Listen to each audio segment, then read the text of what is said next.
My name is Brandon, and I'm the Assistant Executive Director of the Wisconsin Academy of Family Physicians. And the reason that we're here today is that leadership development is one of the strategic areas of focus for the Academy this year. As part of that area of focus, we are conducting leadership interviews with some of our members to share a little bit about their leadership experience and their passion for family medicine. So I'm here today with Andrea Gavin, who is a past president of the Academy and is currently a delegate to the AAFP Congress of Delegates. Dr. Gavin?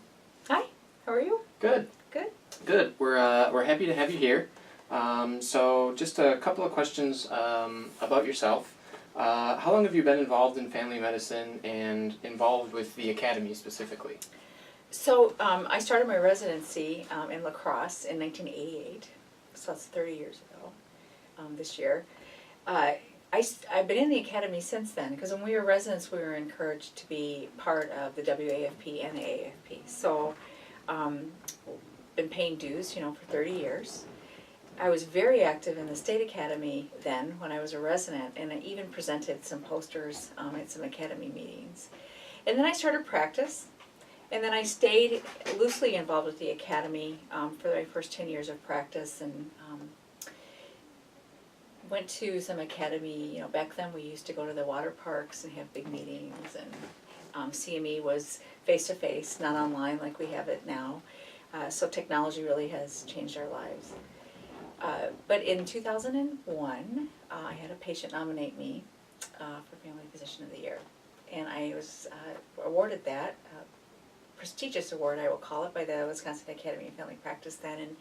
And it really changed my whole life. After I got that award, I met Larry Pfeiffer and Vicki Wimmer, who are executive directors of the Academy here.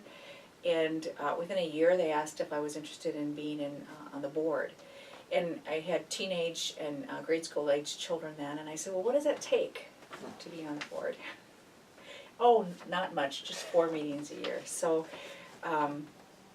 so that's really how I got kind of sucked into it. My family was very supportive, and I was very active on the board, and within a few years I was in the leadership track, and which led to the presidency. And I'm very, very passionate about healthcare policy and advocating for our patients and our physicians, and I'm also very active in leadership in my clinical life with Aurora Healthcare, and it was just a natural fit, and I've passionately involved since.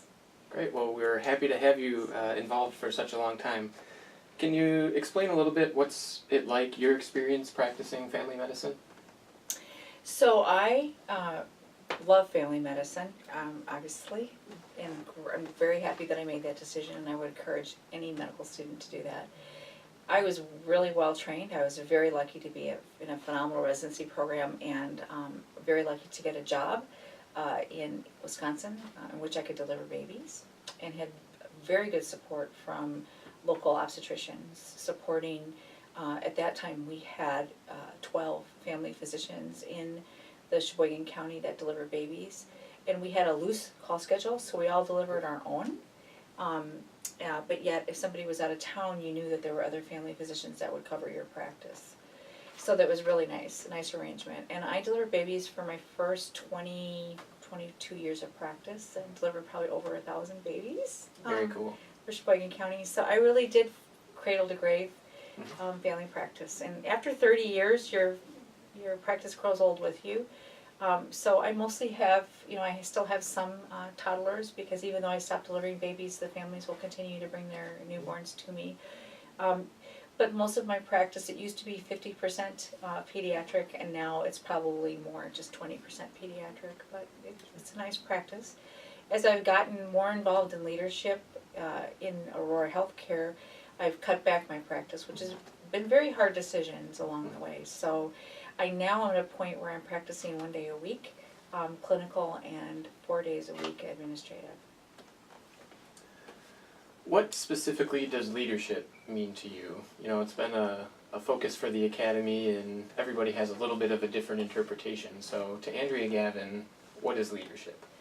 So leadership, to me, is individuals who have the talent and the ability to pull people in, is what I want to call it, and to drive change. And it takes the ability to really have conversations, to understand, to be able to be a good listener, as well as all the other, data that you need to, incur over time, how to set budgets, how to be fiscally responsible, how to advocate for high quality individuals that you lead. But at the end of the day, leadership to me is being able to pull people together and to drive a unit forward with the same ideal to achieve the end that you're looking at achieving. Yeah. So related back to leadership, is there one piece of advice that you would give either to your younger self or to a student or resident or a new physician that's just getting started in either leadership or practicing family medicine? Yeah, I think I've thought about this for a long time when you gave me these, and I thought, boy, what is that? Because there's so many things to lead by example, to really give good advice.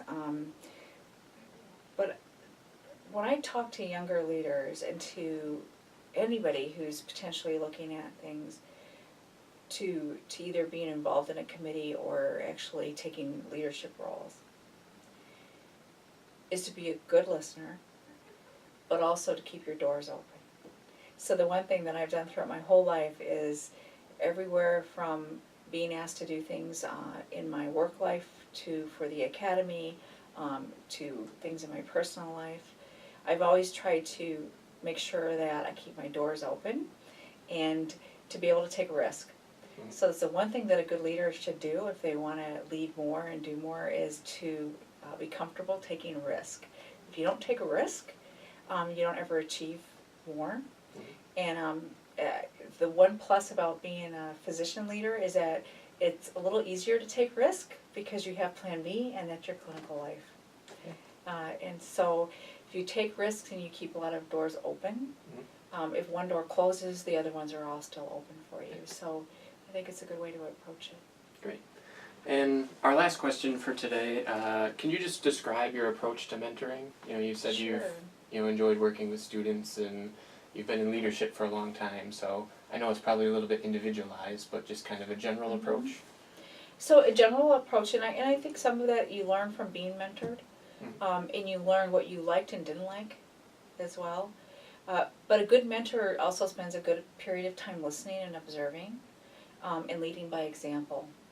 So as I mentor others, especially mentoring my replacements, so good leaders always make sure that if they have sites to do more, that they make sure that they have individuals that are available, that you're mentoring, that would be able to step up into your spot if need be. So I always try to include them in activities that I do, critical conversations, meetings, thought process, to lead by example. And then also allow them to practice at times with you there. And so to let them take the reins to chair a meeting or do other activities, and then just being there and then giving good feedback later, I think is a great way to mentor. Also giving advice and then making sure that you follow through. So a good leader is going to mentor somebody, give advice or suggestions for a way of doing things, but then the follow through. So the next time you meet with somebody you're mentoring is ask, how did it go for you? What went well? What didn't go well? So that you're constantly letting them know that you care and that you're helping them get to a better place. Yeah. Well, thank you very much. We appreciate all your many years of service to the Academy, both from the WAFP and to family medicine in general. Thank you. Leadership development, as I said, is a big area of focus. So we hope that you found something that you can learn or implement in your own experience, and we hope that you'll continue to come to the Academy for any needs that you may have. Yeah, and I would like to say one more thing. Yeah, please do. I truly believe that being involved with the Academy has made me a better leader as well. The Academy has given me many, many opportunities to be involved in committees and chair committees, as well as leadership potential. And all of those activities have helped me be a better person, and I've actually used quite a bit that I've learned through the Academy in my work life and my other leadership roles, whether it's a board, a community board, or other chairs, committees that I chair at work. I really think the Academy gives you a great place to start. Yeah, please, we encourage you to visit our website for more information, wafp.org. We've got a variety of committees you can become involved in. There's opportunities to serve on the board of directors, as well as connections to national leadership opportunities. So if you have any questions, feel free to either reach out to your fellow members or to the Academy office, and we can help point you in the right direction.